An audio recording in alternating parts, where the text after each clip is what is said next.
দেখে যেতে পারিস না তুই কানা নাকি? আল্লাহ যাতে সবসময় তোর বেলা করে। এই আল্লাহ যাতে সবসময় তোরেও ভালো রাখে। এই তোর লাগে একটা দোয়া করতাম, এরকম একটা দোয়া করাম তোর বড় সবসময় খুশি থাকবো। এই এই তুই কি দোয়া দিবে? তোরে আমি একটা দোয়া দিতাছি, এরকম একটা দোয়া করবাম না সব সময় এই রমজান মাসে তোরা ভাই খুশি থাকবো আর তোর চেহারার মধ্যে আল্লাহ নূর দিব।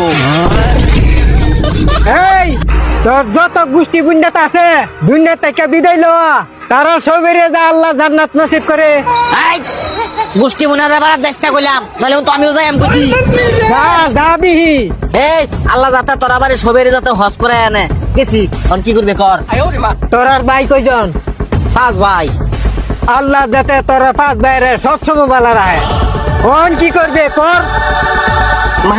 হে মাওলা, এরা বাড়ির মানুষটা তুমি সবসময় ভালো রাখবা, এরা বাড়িতে রিজিক রোজগার সবসময় দান করবা, আর এর পরিয়ালের মানুষ যারা যারা মরছে তারা সবেরে জান্নাত নসিব করবা, আর এই ব্যক্তি যে দিকে মরবো ব্যক্তি যে জান্নাত নসিব করবা। দিছি দোয়া করিয়া, কি করবার আছে করিয়ালা।